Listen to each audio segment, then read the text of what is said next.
Welcome back, everyone. Now, former Baywatch star Pamela Anderson has blasted Prime Minister Scott Morrison, claiming he made lewd and unnecessary comments about her. The actress wrote an open letter to the PM saying he trivialised the suffering of WikiLeaks founder Julian Assange after he rejected calls to bring him home. Right, let's get today's take on this with Shelley Horton from 9honey.com.au and journalist John Mango. So, Shelley, in this interview that Mr Morrison did on Hot Tomato, he said that he had plenty of mates who would want to help sort out the issue of being the special envoy for Ms Anderson. So he sort of... What did you think? Implied Look, something. the thing is, I think this is just grubby. And you know what it is, ScoMo, we are now in a Me Too generation where those comments are just not acceptable anymore. Have a go at her political views. Sure. Don't have a go at the way she looks. Like, I really think that this implied my mates and it's all blokey. And I think part of the problem is he was on a radio station where he was trying to be cool. Trying to be man of the people. Don't. Like, that's actually not cool. What we need to do is be a leader and actually set the standards, so don't speak that way. I disagree. The comment wasn't his smartest reaction to a question, but I just don't think it was rude. And I think Pamela Anderson turned the story into herself instead about Julian Assange. What she should have said, it wasn't lewd when he said, I've got mates who want to go and meet her. Well, what she should have said is, well, then bring it on. Send him over so we can talk about the issue, which is Assange, not me. But that's what she should have said. Is, John, they're not saying they want to go over to talk politics with her. And that's the implication which here. Is why that she you need to accept is not okay anymore. What she could have done is made the story about the real story instead of about herself. Well, what about we make the story about, guys, it's not okay to speak this way about women anymore? No, I get that way. except I don't think this comment was particularly lewd. All right, let's move on. Also making news this morning, Victoria's new top traffic cop is calling for tougher measures to catch unsafe drivers, including giving doctors the power to dob in patients they think should not be behind the wheel. It's all part of a new plan hoping to slash the number of deaths and injuries on the road. Shelley, doctors will be given the power to report elderly motorists they think should be retested. Should it be up to doctors to dob in drivers? So I was so lucky I was in the green room with Dr. Penny Adams. So I asked her about this and she said it's actually a huge problem because a lot of times the family bring the elderly parent and say we don't think they're safe on the roads anymore. Yeah. And she said taking away an elderly person's driving licence is removing their independence. Absolutely. So it is really hard. She's told me, which I think is brilliant, there are actually some limited licences where the elderly people are allowed to drive a certain radius around their house or no nighttime driving. The other option is they have some private driving test places, so the family can take them to there, have it privately tested and clear up the fight between the family, but not the RTA where they would lose their licence straight away. The problem is with that, and I see where that's a sensitive way of doing it. That's also very cost-effective and time-effective for families who are looking after somebody who's elderly, and at that time that, by these stats, are putting people on the road at risk. So, John, I don't know if it's dobbing, if the doctor's trying to do something for the community. Yeah, I get that, and I think the key word here is retest rather than disqualify or suspend, because you can't just say, look, once you turn 80 you can't drive anymore, because there are plenty of 80-year-olds who are totally in control, and there are 80-year-olds who have got onset of dementia who probably shouldn't be on the road. And there are plenty of 17-year-olds who shouldn't be on the road. Exactly right. There are levels of maturity. So I think the top cop who wants to bring this is onto something. It's just, we've just got to get the mechanics of it right, but it's all about retesting, not about this rule that says when you get to this age you stop. No. I think it's another burden on doctors when we have our medical system is so crammed anyway, but Dr. Penny said that is part of it. And also we can take it off the doctors. You just make it part of your licence renewal thing, that when you get to a certain age, you have to have a retest. Yeah, true. Because the retest doesn't mean you're going to lose your licence if you're okay. Yeah.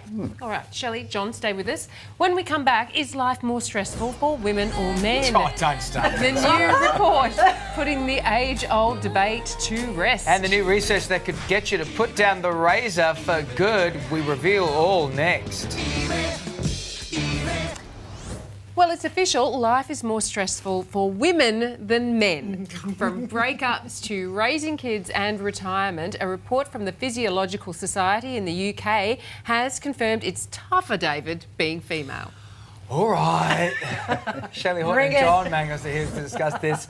Shelley, just have a rest for a sec. John, Yes, David. this report found that women are 13% more anxious than men about everything. I'm getting stressed out just thinking about it. I think it's legit, though. I mean, I would no, say that's right. No, it's totally legit. I think women do stress out more because they're more concerned about, and I say this in a positive way, not a negative way. No, wait, about the smaller things in life. The smaller things that make your life easier because women do it. Well, I don't leave my undies on the floor, but I have been known to be screamed at when I don't put something back in the pantry exactly where I found that screamed at. Yeah. And I go to my wife and I say this lovingly, if this is your biggest problem today, then you've got a pretty good life. Just put it back in the pantry. Just move that label around, John. Okay, I gotta go, everybody. It's been a great show. Bye. Move it around. I mean, This is the whole look. I'm stressed out about the fact that we're so stressed out, Shelley. I know. Look, and I think some of it is our own fault because a lot of the times I do all the Sweat the small minutiae stuff. Same. because it's easier for me to do it than delegate it and follow up to see if it's been done and then do it again properly myself. Yes. So I know that part of that is my own problem. But it is also like Christmas is a perfect example. I've booked the flights, I've organised the family, we've got a restaurant booking the night before, I've organised the presents and the Kris Kringle. Like, the boys just turn up. Yeah. Open presents, drink a beer. Yeah. Easy. I just Merry think Christmas, it is, everyone. Yeah. Whereas I'm like, Well, the they're a little difference bit is exhausted. You organise it, we celebrate. yeah. Help! How about this, though, boys? Speaking of Christmases and Santas, if you haven't shaved yet this morning, don't do it. Because a new study by the Journal of Evolution, which I didn't know they had a journal of, revealed that women find men with beards more attractive. John, a 10-day, that's very specific, beard was found most attractive, while cleanly shaven men like you and I are the least attractive men out there. I mean, if you're using that as an excuse, fair enough, but does this make you want to grow a beard? Notice the body language. Look at that defensive. Notice the body I'm not language. defensive, you're defensive.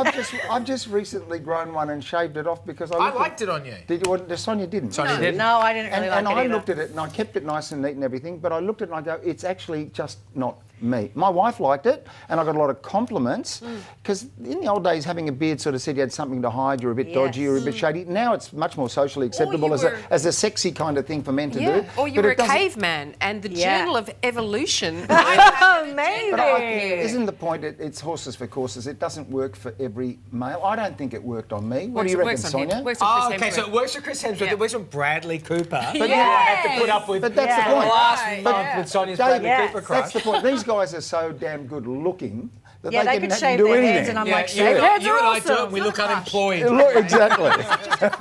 It's not just a crush. It's I'm more sorry. than that. It's not just a crush. A Sorry. star is born. I'll tear up if we even start talking about So, that right now. so what about you, Shelley? I mean, your husband has literally no hair. Like he's shave.